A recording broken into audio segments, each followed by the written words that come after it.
Alright, so we're kind of talking about the sissy strut thing. We got the melody that we were talking about earlier. And what I want to do right now is talk about where that melody came from. It came from the pentatonic scale. So, you know, we all know that the pentatonic scale is your root, your flat third, your 4, your 5, and your flat 7. Alright? So you got C, and you got your E flat, your F, your G, your B flat, and your C. And your octaves, alright? So when you do the pentatonic scale, everyone knows the first position is this. And that's not gonna, it's gonna sound weird because it's an open E. Right? Funky, right? So what I do, and what I find is really comfortable with playing the pentatonic scale, is your top 2 strings are going to be the same.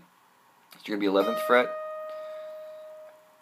8th fret, 11th fret, 8th fret. And then I take my second finger, it's going to be on the 9th fret, okay, of your 3rd string. And then I put my first finger down on the 7th fret of the 3rd string. So you got...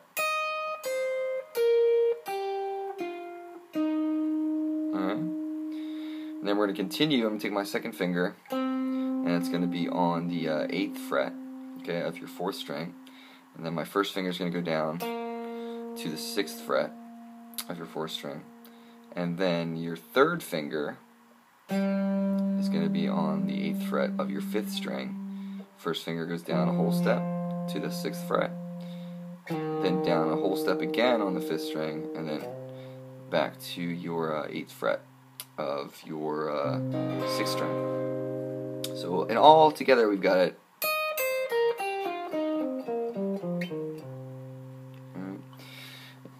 You can slide all the way down to the 1st fret, that's a C on your 5th string if you want to. Alright, so what you have to kind of get wrap your brain around with playing an open E when you're actually picking the guitar and playing your scales is you've got to know your intervals, and once you do that, you've got to find them all over your neck. Same thing goes with playing the slide too.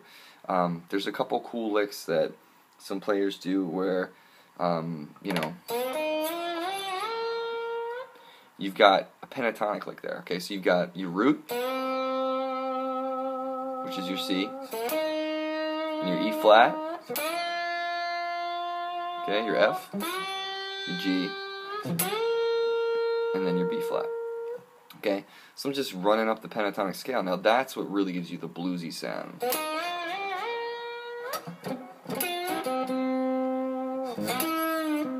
Okay, right there I just threw the major third in there. But if you kind of know where all those intervals are of your pentatonic scale, you can feel comfortable in finding those blues licks everywhere. Sometimes it's kind of cool to play those on the lower strings. You get a lot of cool overtones.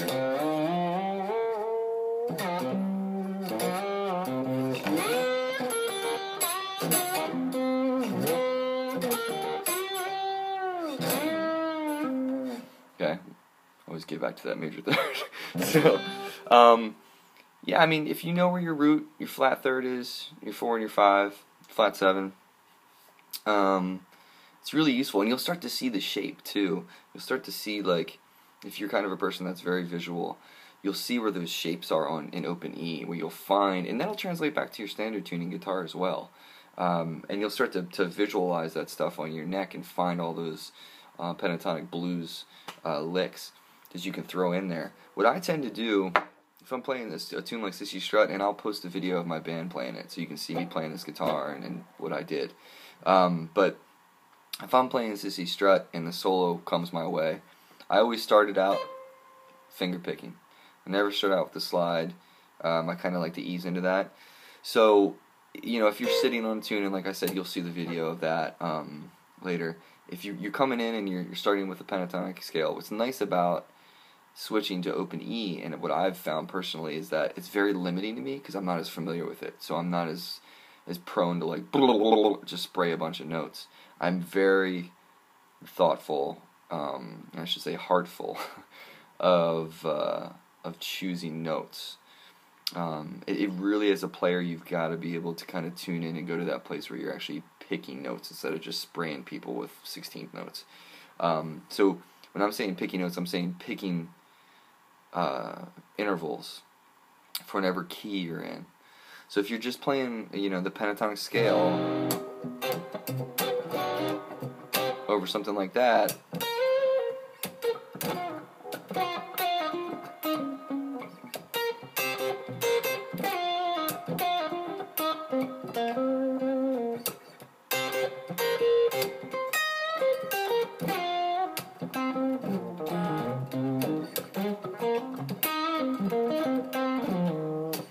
now I would probably play that same thing completely different in standard tuning, because my fingers want to do certain licky things in between notes that I cannot do on this, and I'm not going to go there.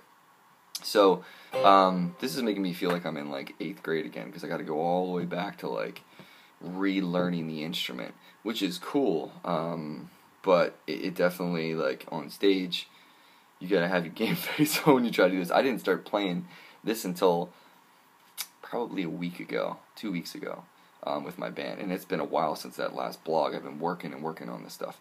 So first thing, between these two videos that I've shot, and they're very short, and I know it's very abridged, and I wish I had a ton of time to do more, but we've got you talking about changing major chords into minor chords. So major into minor. Also, make sure you go through each chord on your neck. Okay, and then from those shapes, you should be able to find other things. So, what I was saying earlier is you got your dominant 7 chord. All right. So if we're playing that, same thing can also be played if we move it here. And what I'm doing is I've got my first finger on the 6th fret of the 4th string, and then my pinky is playing the major 3rd on your 3rd string, so that would be the 8th fret.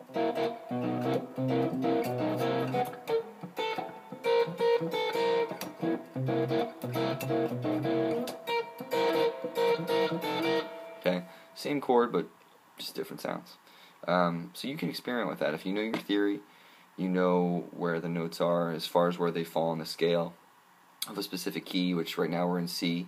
So if you know where that stuff falls, you can find it everywhere. The same thing goes for if I wanted to play, say I want to play a major 7 chord. Okay, you got that there.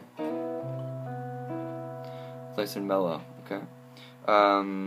I don't know, just go through the stuff. It's trial and error when you first start doing this, but the theory is what really kind of helps you navigate things quicker and get to a higher level quicker. So really kind of think about, all of your intervals, go through your scales, your major scales. I mean, talking brass tacks, like fundamental music theory. Don't worry about, playing a bunch of like augmented chords or anything right now. Just try to get your triads, your major chords, your minor chords. Alright, maybe, if you want to go diminished, you can go there. I'd say just stick with your major and minor, and then find your major 7 and your minor 7, or your dominant 7 chords. And that'll kind of get you started. But after that, you can kind of expand your harmony on top of what you already know and find cool places to play things. I like this. This is kind of cool. If you play your C minor chord here, alright, if you move up and your 3rd finger is going to be on the 13th fret, okay, 3rd finger's on the 13th fret, and then I'm barring my 1st finger across the 4th and the 3rd and the 2nd string on the 11th fret, and then my pinky is going to be on the 13th fret of the 2nd string. It's kind of a cool voicing for that chord. Also, too, if I take that off, my pinky off the 2nd string, and I put it on the 3rd string, and you add a 6. It's pretty rad. So you find some cool stuff in open E that you wouldn't be normally probably voicing in standard tuning, which is kind of a cool leg up as far as playing in open E tuning. But I don't know. Start with that, guys. Enjoy it, and I'll see you next time. Check out my band's video playing Sissy Strut. See ya.